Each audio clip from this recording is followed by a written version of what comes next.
옛날 유대인 남자들은 세 가지 이유로 자부심을 가졌다고 합니다. 첫째는 자기가 이방인이 아니고 유대인이라고 하는 점에서, 그리고 둘째는 자기가 여자가 아니고 남자라는 점에서, 그리고 세 번째로는 자신이 노예나 부도덕한 사람이 아니라 정상적인 자유민이라고 하는 점에서 자부심을 가졌다고 합니다.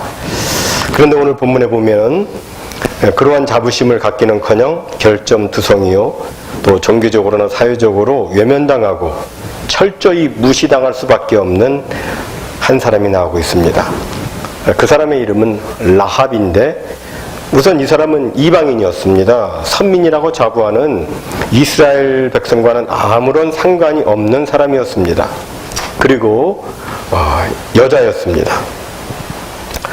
여건이 존중되지 못한 시대에 사람 계수에도 들지 못했던 그런 여인이었습니다. 그 당시에는 사람 셀 때 남자만 셌습니다. 그리고 더욱더 치명적인 것은 정상적인 자유민이 아니라 부도덕한 삶을 살았던 기생이었습니다. 오늘 본문에서는 이 라합을 기생이라고 소개를 하고 있는데, 기생은 좀 나이 드신 분들이 점잖게 사용하는 말이고, 요즘 말로 하자면 매춘부 또는 창녀, 그런 뜻입니다. 그런데 놀랍게도 오늘 본문에서는 창녀였던 이 라합이 믿음의 기라성 같은 영웅들과 함께 믿음의 명예의 전당에 올라 있다고 하는 것입니다.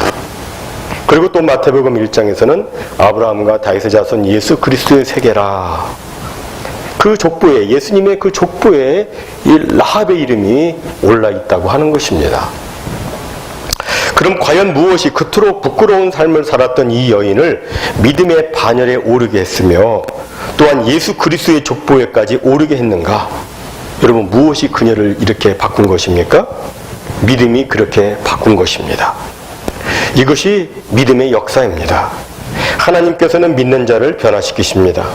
믿음은 사람을 새로운 피조물로 바꾸고 산 소망을 갖게 하고 썩지 않고 더럽지 않고 쇠하지 아니하는 하늘 기업을 잊게 합니다. 그리고 이 땅에서 생명을 얻되 더 풍성히 얻으며 하나님께 크게 영광 올려드리는 하나님의 영광스러운 자녀로 살아가게 됩니다. 이것이 믿음의 결과예요. 그럼 이 도대체 이 라합이 가졌던 믿음은 어떤 믿음이었고, 그녀에게 주어졌던 그 믿음의 결과, 그 축복은 과연 무엇이었는가 하는 것을 좀 살펴보도록 하겠습니다. 첫 번째로 이 라합의 믿음은 하나님을 두려워함으로 자신의 삶을 바꾼 그런 믿음이었습니다. 오늘 본문의 역사적 배경이 되는 여호수아 2장을 보면 이스라엘의 두 정탐꾼이 여리고성을 정탐하러 들어갑니다. 삼엄한 경계가 펼쳐지고 있습니다. 그래서 일단 여관에 몸을 딱 숨깁니다. 그들이 들어간 여관은 이 라합이 운영하던 여관이었는데, 곧이어 수색대가 라합의 집에 들어닥칩니다. 이때 라합은 두 정탐꾼을 지붕 위에 올려보내고 그 지붕 위에 널어놓았던, 그러니까 이 배를 짜는 원료인 3대 그 더미 밑에다가 그 두 사람을 거기에 숨겨줍니다.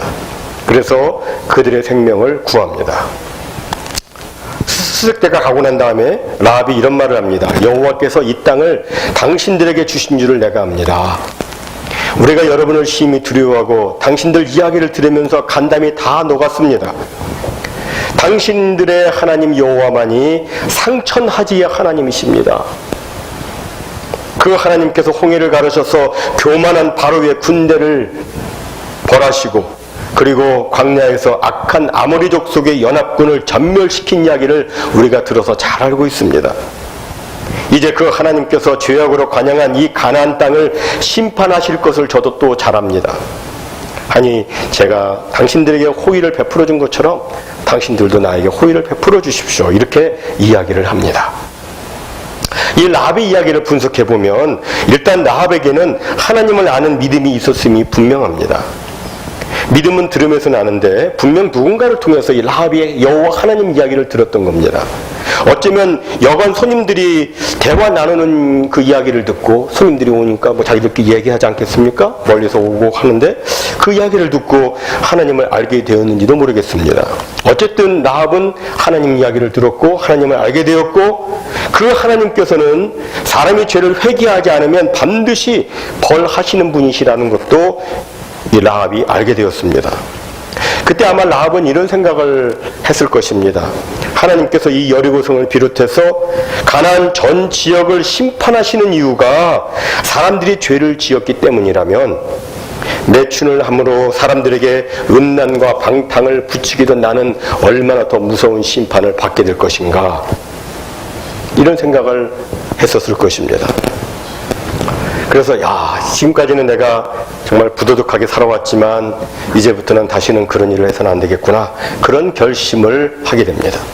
그래서 지금까지 자기가 해오던 매춘을 딱 그만두고 이제는 순수한 목적으로 여관을 운영하고 또 삼배 짜는 일로 자신의 직업을 바꾸었습니다. 얼마 전까지만 하더라도 밤에 홍등을 켜고 더러운 죄악을 범했지만 죄에 대해서 반드시 심판하시는 하나님을 알게 된 이후로는 그 죄악을 버렸던 것입니다. 이런 사실은 라합이 두 정탐꾼을 3대 더미 밑에 숨겨준 사실을 보면 잘 알 수 있습니다. 그녀가 만약에 매춘을 계속하고 있었더라면 뭐 배를 짤 필요가 없죠. 뭐 힘들게 배를 짤 필요가 없습니다. 배를 짜는 원료를 지붕에다가 쫙 널어놓을 필요가 없습니다. 하지만 그 매춘을 그만두게 됐으니까 이제는 배를 짜서 팔아야 생활할 수 있으므로 그 원료를 이제 지붕에다가 잔뜩 갖다 놓고 말리고 있었던 것입니다. 그리고 더 중요한 것 한 가지는 뭐냐면, 여리고성이 무너지는 날 라합이 자기 부모와 남녀 형제와 그들의 모든 식구를 자기 집에 오게 해서 생명을 보존할 수 있도록 한 것을 보면 알 수 있습니다. 우리가 경험하고 있는 바와 같이 가장 전도하기 어려운 대상 중에 하나가 누구냐면 자기 가족, 친척들입니다. 가족 전도는 쉽지 않습니다. 자신에 대해서 너무나도 잘 알고 있기 때문에 쉽게 전도가 되지 않습니다.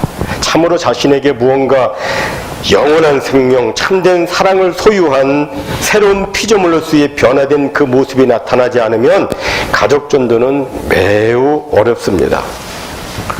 우리가 아는 대로 소돔과 고모라가 멸망당할 때 롯은 자기 사이들한테 뭐라고 그래요?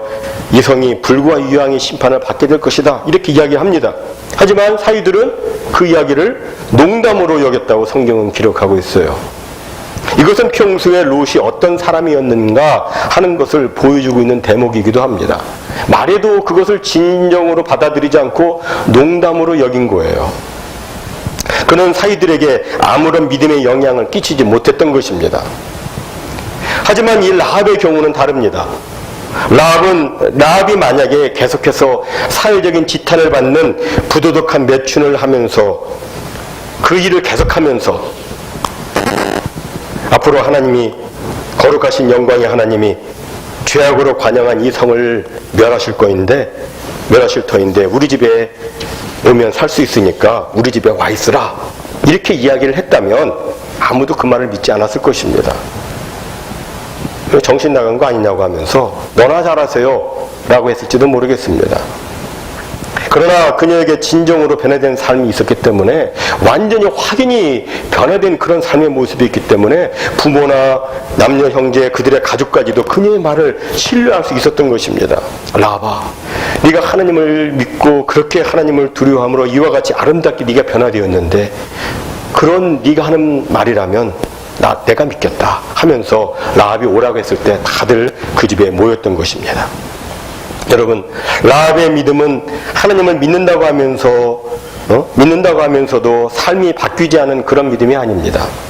라합은 하나님을 두려워하는 믿음을 가졌고, 그래서 하나님 앞에서 자신의 삶을 아름답고 거룩하게 바꾼 그런 믿음이었던 것입니다. 이런 믿음이 필요합니다. 사실 믿는 자는 거룩해야 돼요. 세상과 죄에 대해서 거룩함을 유지하지 않는 자의 믿음은 사실은 아무 유익이 없습니다. 주님을 믿는다고 하면서도 세상 속이나 세상 사람은 똑같이 산다, 이게 무슨 유익이 있겠습니까? 그렇지 않습니다. 사랑하는 성도 여러분, 하나님을 우리가 진정으로 믿는다면 우리는 거룩을 추구해야 됩니다. 그렇다면 그 거룩이 결국에는 가족도 주변 사람들도 변화시킬 수가 있습니다. 다음 두 번째로 이 라합의 믿음은 행함이 있는 믿음이었습니다. 하나님을 두려워하면서 자신의 삶을 바꾼 라합의 집에 드디어 이제 이스라엘 정탐꾼이 들어왔습니다. 정탐꾼이 그 많은 여관들 가운데에서 하필 라합이 운영하던 여관에 들어가게 된 것은 하나님을 두려워하여 구원을 간절히 소원하고 있던 라합을 구원하시기 위한 하나님의 섭리였습니다. 하나님이 그렇게까지 섬세하게 인도하신 거예요. 하나님은 구원받기를 소원하며 하나님을 부르고 찾는 사람을 결단코 외면하지 않으십니다. 구원받기 위해서 간절한 열망을 가지고 가난한 심령으로 부르짖어 기도하면 하나님은 반드시 응답하십니다. 오늘 본문의 라합이 그랬습니다. 라합에게는 어떻게 하든지 구원에 이르러야 되겠다, 이런 그 간절함이, 그 열망이 그녀에게 있었습니다. 자기뿐만 아니라 자기 부모도, 자기 남녀 형제도, 온 가족 모두를 다 구원시켜야 되겠다, 그런 간절한 열망이 그녀에게 있었습니다. 그래서 정탐꾼을 영접했고 그들을 숨겨주면서 그 대가로 자기들을 구해달라고 사정을 하고 있는 것입니다. 당시 정탐꾼을 숨겨준 행위가 발각나기만 하면 뭐 그녀의 삶은 끝장나는 거죠. 그 정탐꾼을 영접하는 것은 자기 목숨을 거는 행위입니다. 그러나 라합은 위대한 결단을 내립니다. 비록 자기의 결단이 위험천만한 결단이고 자기만의 고독한 결단이었지만 하나님을 믿는 믿음으로 정탐꾼을 숨겨주기로 결단을 내렸습니다. 사실 요즘 같은 시대에 태어나서 예수님을 믿는다는 것 어렵지 않은 일입니다. 주위에 믿는 사람들이 있기 때문에 예수님 믿는 것 어렵지 않습니다. 그러나 라합은 여리고성에서 유일하게 혼자서 하나님을 믿기로 결단을 내렸습니다. 아무도 없이 혼자서. 이 얼마나 고독한 결단입니까? 제가 어렸을 때 이야기 들었는데 저희 할머님도 동네에서 할머님이 처음 1호 신자였었다고 그래요. 갔다 오면 할아버지한테 맞고, 그 시대는 막 때렸나 봐요. 교회 갔다 오면 맞고, 또 뭐 그냥 잡아당기지고, 막 동네 사람들은 하여튼 이게 핍박을 많이 받으셨나 봐요. 근데도 결국에 그 동네에 교회가 세워졌습니다. 처음에는 굉장히 힘들었겠죠. 예, 정말 고독한 결단, 아무도 믿지 않았을 때 그때 하나님을 믿는다는 건 정말 어려운 일이죠. 그 라합의 결단 앞에 아무도 박수를 보내주는 사람이 없습니다. 자기 자신의 신앙을 공감해줄 사람도 없습니다. 동의해주는 사람도 없어요. 그 고독한 들판에서 홀로 하나님을 믿겠다고 라합은 결단을 내린 것입니다. 이럴 때 이 라합의 결단과 행동은 정말 영웅적인 것입니다. 그녀의 믿음에는 주저함이나 머뭇거림이 없었습니다. 하나님은 살아계시고 그 하나님을 믿어야 산다. 하나님을 믿어야 산다. 이것을 알고 난 이후부터 그녀는 그냥 지체 없이 하나님을 믿기 위한 그 일에 자신의 그 일에 행동으로 옮겼습니다. 그래서 라합은 이 정탐꾼이 일러준 대로 이제 그들을 달아내려온 창문에다가 이제 붉은 줄을 메어 놓았습니다. 만약에 라합이 붉은 줄을 메어 놓는 행위를 하지 않았더라면 라합도 다른 사람들과 똑같이 그날에 다 죽었을 것입니다. 하지만 약속한 대로, 지시한 대로, 이야기해 준 대로 행했기 때문에 그녀도 가족도 구원을 받은 것입니다. 이에 대한 짤막한 이야기를 제가 그 목양 칼럼에다가 좀 실었습니다. 오늘 꼭 한번 나중에 읽어보시면 좋겠습니다. 우리가 성경을 보면 유난히 성도들의 행함을 강조하는 한 권의 책이 있는데 그게 뭐냐면 야고보서입니다. 이 야고보서에서 저자는 진정한 행함이 있는 두 사람을 예로 들고 있는데 한 사람은 아브라함이고 또 한 사람은 오늘 본문의 라합입니다. 믿음의 조상 아브라함께 이 기생 라합을 믿음으로 행함을 보였던 대표적인 인물로 꼽고 있습니다.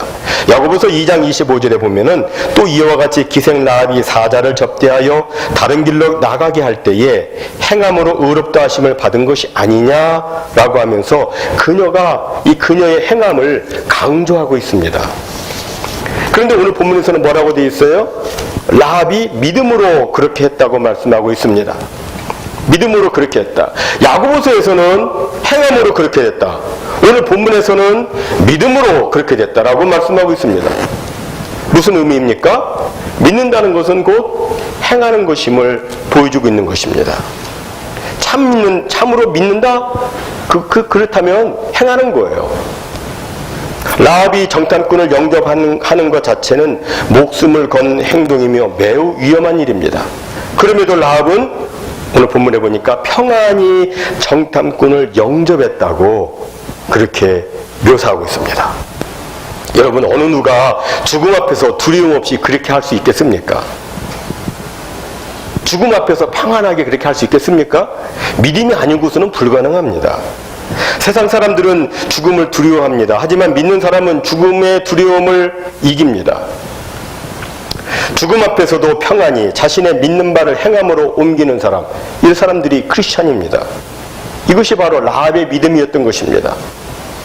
그럼 이렇게 믿었던 그 라합은 도대체 어떤 그 믿음의 결과를 얻었는가? 이에 대해서 오늘 본문은 여리고성이 멸망당할 때 라합은 멸망치 아니했다라고 말씀하고 있습니다. 구원을 받았다, 그런 뜻이죠? 구원을 받았습니다. 그런데 성경은 이 라합 이야기를 하면서 라합이 멸망치 않았다 하는 거기에서 그치질 않고 있습니다. 성경이 라합을 언급하면서 정작 강조하고 있는 것은 라합은 하나님을 두려워했고 행함이 있는 믿음을 가지고 있었기 때문에 온 가족도 살리고 자기도 구원을 받았다 하는 정도가 아닙니다. 라합의 믿음의 결과는 그 이상입니다. 어떤 사람들은 예수를 왜 믿느냐는 질문에 구원받기 위해서라고 대답합니다. 물론 그 말 맞죠. 하지만 단순히 구원만 받기 위해서 예수를 믿는 것은 아닙니다. 무슨 말이냐면 우리가 구원을 얻은 것은 구원 얻은 그 다음을 위해서라는 말씀입니다. 사람이 구원받는 그 자체를 위해서 구원을 얻으려 한다면 그것은 하나는 알고 그 다음은 모르는 것입니다. 여러분, 사람이 항복을 한다면 왜 합니까? 항복하는 그 자체의 목적이 있어서 하는 것이 아닙니다. 그게 아니라 항복을 하면 항복하기 전보다 더 나은 것이 있기 때문에 항복을 하는 것입니다. 마찬가지로 우리가 예수를 믿고 구원을 얻은 것은 구원 얻은 그 다음의 생애가 그 이전과는 다르기 때문입니다. 신앙의 결단을 내리고 구원의 문턱을 넘어선 그 다음의 생애가 이전과는 확연히 다르기 때문에 이것을 위해서 우리가 구원을 얻은 것이지 구원받았다고 하는 그 사실에만 머물러 있으려고 구원을 얻은 것이 아니란 말씀입니다. 그런데 많은 사람들이 구원의 문턱에만 딱 앉아 있습니다. 그 문턱에 걸터 앉고서는 내가 어떻게 구원을 얻었는가, 내가 그때 얼마나 몹쓸 죄인이었는가, 예수 그리스도께서 어떻게 나에게 은총을 베푸셨는가, 나는 구원받고 나서 교회를 20년 다녔어, 나는 30년이야, 이런 것만 이야기하지 그 문턱을 넘어선 그 다음 이야기가 없다는 것입니다. 요한복음 10장 10절에서 예수님께서 말씀하시기를 내가 온 것은 양으로 생명을 얻게 하고 더 풍성히 얻게 하려는 것이라고 말씀하셨습니다. 그런데 사람들은 자기가 생명을 얻은 것만 알았지 더 풍성한 삶을 얻는 것에 대해서는 잘 모르고 있습니다. 그것을 경험하지 못하고 있습니다. 하지만 예수 그리스도를 믿는 크리스천으로서 지금 나는 하나님 안에서 어떤 풍성한 삶을 누리고 있는가, 이것에 대한 분명한 대답이 없다면 이것은 하나님께서 우리 손에 쥐어주신 구원을 아직도 제대로 풍성히 누리지 못하고 있는 모습입니다. 그 다음이 있는 거예요. 구원은 거기에만 딱 한정돼서 살 수가 없는 거예요. 그 다음에 훨씬 더 풍성하고 이것은 이루 말할 수가 없습니다. 우리가 룻기 4장 16절 17절에 보면은 이런 말씀이 있습니다. 나오미가 아기를 취하여 품에 품고 그의 양육자가 되니 그 이웃 여인들이 그에게 이름을 주되 나오미가 아들을 낳았다 하여 그 이름을 오벳이라 하였는데 그는 다윗의 아비인 이새의 아비였더라. 이렇게 되어 있어요. 여기 나오미라고 한 여자가 나오는데 이 여인은 사사시대에 살던 이스라엘 백성입니다. 그런데 이 이스라엘 땅에 기근이 드니까 흉년을 피해가지고 모압 땅으로 이사를 갑니다. 그런데 거기에서 자기의 두 아들을 이제 결혼을 시키고 했는데 그래서 모압 여인을 며느리로 삼았는데 얼마 안 있어가지고 남편이 죽고 맙니다. 그리고 나서 두 아들도 다 죽어요. 자기와 두 며느리 이렇게 이제 과부 셋만 그 집에 남게 되었습니다. 정말 삶이 너무나도 초라해진 것입니다. 그곳은 뭐 친척도 없습니다. 모압 땅으로 이주 갔으니 아는 사람도 없습니다. 의지할 데도 없습니다. 모압 사람은 자기 동족도 아닙니다. 그래서 나오미가 이제 본국으로 돌아오기로 결심을 합니다. 돌아오면서 며느리한테 그 둘한테 이제 아들도 죽었는데 너희들이 나를 쫓아올 것이 그런 이유가 뭐가 있겠느냐. 이제 너희들 동족에게 돌아가서 거기서 다시 결혼해가지고 행복하게 살아라. 이렇게 이제 이야기를 합니다. 그래서 이제 한 며느리는 돌아가고 이 룻이라고 하는 며느리는 그 시어머니를 붙잡고서는 시어머니의 그 신앙을 나의 신앙으로 삼겠다. 이런 각오를 하고 하나님을 섬기기로 하고 이스라엘 땅에 같이 따라서 들어옵니다. 이스라엘 땅에 들어와가지고선 그 며느리 이제 룻이 보아스라고 하는 거부, 지주를 만나서 보아스하고 결혼을 합니다. 그래서 이제 낳게 된 아기가 오벳입니다. 오벳이에요. 그러자 그 나오미가 그 애를 품고 자기가 낳은 게 아니고 며느리가 낳은 거죠. 그 애를 품에 안고서는 너무나도 기뻐하면서 흡족해하는 그런 행복스러운 장면이 룻기에 막 묘사가 되어 있습니다. 무엇을 설명하기 위해서 이야기를 했느냐면 그토록 외롭고 의지할 데가 없고 여러 면으로 불쌍했던 여인이 그 말년을 얼마나 풍성하게 살고 있는가 하는 것을 설명하기 위해서입니다. 당시 시대적 배경으로 보자면 이 여인이 손자를 안고서 기뻐하는 것은 말년이 된 인생에게 있어서 정말 행복하고 풍성한 그런 장면입니다. 그러면 이 나오미 쪽에서 볼 때 이 오벳이라고 하는 그 아기는 자기와 어떤 관계가 되는 것입니까? 저는 천수 잘 모르겠는데 여러분 자기 며느리가 다른 사람하고 자기 아들 말고 다른 사람하고 결혼해서 낳은 아들을 여러분 뭐라고 부릅니까? 그거 뭐예요? 그거 난 전 모르겠어요. 이건 친손주도 아니고 이건 뭐 외손주도 아니고 며느리가 다른 사람하고 결혼해서 아기를 낳았어요. 촌수가 없는 거죠, 이건. 네, 촌수가 없습니다. 그런데도 그 나오미가 그 오벳 아기를 품에 안고 너무나도 좋아하는 거예요.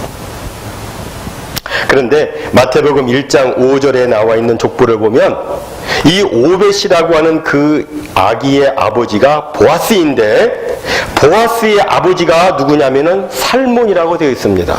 살몬. 근데 이 살몬의 부인이 누구냐면 라합이에요. 보아스의 어머니가 라합이라고 되어 있습니다. 마태복음의 1장에. 그러면 보아스에게서 이 룻이 낳은 그 아기 오벳과 이 라합과는 촌수가 어떻게 됩니까? 이거는 이제 친손주죠. 그죠? 친할머니, 친손주의 관계가 됩니다. 나오미는 오벳의 친손자도 아니고 외손자도 아닌데도 그 아이를 안고서 그렇게 막 기뻐하고 좋아했는데 그렇다면 친할머니 이 라합의 마음은 어떠했겠느냐 하는 것을 은연중에 지금 보여주고 있는 것입니다. 자기 친손주인데 이 얼마나 기쁘고 얼마나 즐거운 일이겠습니까? 뭐 나이 드신 분들 이야기 들어보면 자기가 낳은 아들, 딸도 예쁘지만 손주는 기가 막히게 예쁘다고 그렇게 얘기를 합니다. 정말 예쁘대요, 손주는. 그러니까 성경은 이 라합이 말년을 얼마나 기가 막히게 행복하고 풍성하게 보내고 있는가. 나오미도 그 정도인데 이 라합은 어느 정도였겠느냐 하는 것을 지금 보여주고 있는 거예요. 정리하자면 이런 것입니다. 나오미가 그 족보도 맞지 않은 손자를 안고 말년을 기쁘게 보내는 것을 이웃 사람들이 그것을 보면서 막 축하하고 다들 그녀의 기쁨과 즐거움을 당신을 보니까 너무너무 좋아 하면서 막 다들 즐거워 부러워했는데 라합의 경우는 어떻겠느냐 하는 것입니다. 이건 말로 표현할 수도 없고 이건 문자로도 다 쓸 수 없을 정도의 큰 기쁨이다 하는 것을 보여주고 있습니다. 또 룻기에서의 그 보아스는 거부라고 되어 있습니다. 큰 땅을 소유한 지주였습니다. 큰 부자입니다. 그런데 이스라엘 땅에서는 땅을 사거나 팔지 못하게 되어 있었습니다. 그죠? 그러니까 이 보아스가 큰 땅을 소유했다, 그 얘기는 무슨 얘기예요? 그 아버지가 이미 큰 땅을 소유하고 있었다, 그런 얘기입니다.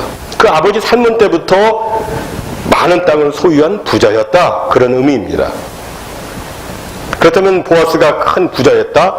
그 아버지 살문이 큰 부자라는 이야기인데 이 살문이 바로 라합의 남편입니다. 그러니까 기생 라합은 이스라엘 부자인 살몬과 결혼을 했다는 이야기입니다. 지주로서 부자는 가문이 있는 집안이죠. 이 가문이 있는 집에 이 창녀가 시집을 가가지고 그의 말년을 기가 막히게 행복하게 보냈다. 정말 풍성한 삶을 살았다. 다윗 왕의 고조모가 되는 사람으로 그렇게 족보에 이름이 올라가고, 여자들은 거의 족보에 이름을 올리지 않는데 라합은 이름을 그렇게 올려놨어요. 다윗 왕의 고조모로 이름이 올라가고, 또한 예수 그리스도의 족보에도 이름이 올라갔다고 성경은 결론을 내리고 있습니다. 그러니까 기생 라합을 통해서 성경이 우리에게 보여주고 싶은 이야기는 하나님을 두려워하는 믿음과 행함 있는 믿음, 이것이 너희한테 정말 꼭 필요하다. 이것이 있어야 너희들 구원을 받는다. 이것도 보여주고 있고, 그러나 거기서 그치는 것이 아니다. 너희가 죄와 사망에서 구원받는 것, 그것으로 끝나는 것이 아니다. 너희 믿음에는 풍성한 삶이 있어야 된다. 만약에 구원을 받고 난 다음에 자기에게 하나님으로 말미암는 그 풍성한 삶이 없다면 그것은 정말 구원을 얻었다는 이야기를 하루 종일 이야기를 해도 아무런 감동도 되지 않고 그냥 밋밋하기만 한 그런 이야기가 될 수밖에 없다 하는 것을 보여주고 있는 거예요. 많은 사람들이 구원을 받았다고 하는데도 뭐 기쁨이 없습니다.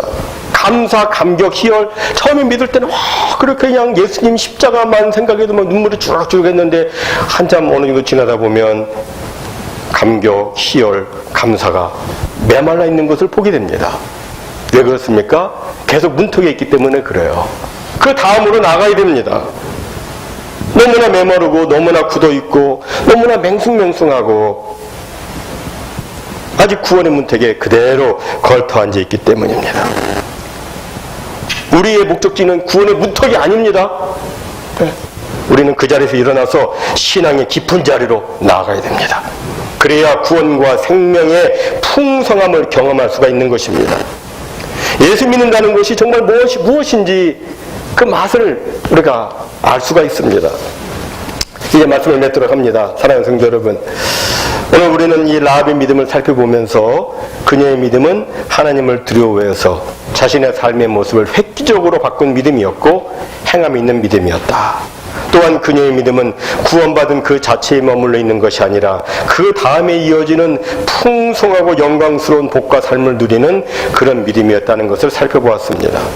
사랑하는 성도 여러분, 하나님을 신실히 믿는 그 믿음으로 인해서 라합이 그와 같이 되었다면, 그런 풍성한 삶을 살았다면, 생명을 얻되 더 풍성한 삶을 살게 되었다면 우리는 왜 그와 같이 될 수가 없겠습니까? 라합의 이야기를 대하면서 우리가 은혜와 감동을 받게 되는 것은 지난날에 어떠한 형태의 삶을 살았든지 간에 그가 참된 믿음을 갖고 하나님을 매달리게 되면 그 역시 하나님의 자녀가 될 뿐만 아니라 하늘의 놀랍고도 풍성한 영광과 생명을 마음껏 누릴 수 있게 된다. 이것을 성경이 약속하고 있다고 하는 것입니다. 이 약속이 진정 저에게도 여러분에게도 아름답게 이루어지기를 소원합니다. 구원 얻는 차원에서 거기에서만 만족하지 말고 더욱더 풍성한 은혜의 자리, 더욱더 깊은 신앙의 자리로, 생명을 얻되 더 풍성히 얻는 자리로, 그 자리에까지 나아가는 우리 모두가 되기를 바랍니다. 그래서 라합과 같은 그런 신앙의 간증을 현재의 우리의 삶 속에서도 증거할 수 있는 우리 모두가 다 되시기를 주님의 이름으로 축원해 드립니다. 우리 함께 기도하겠습니다.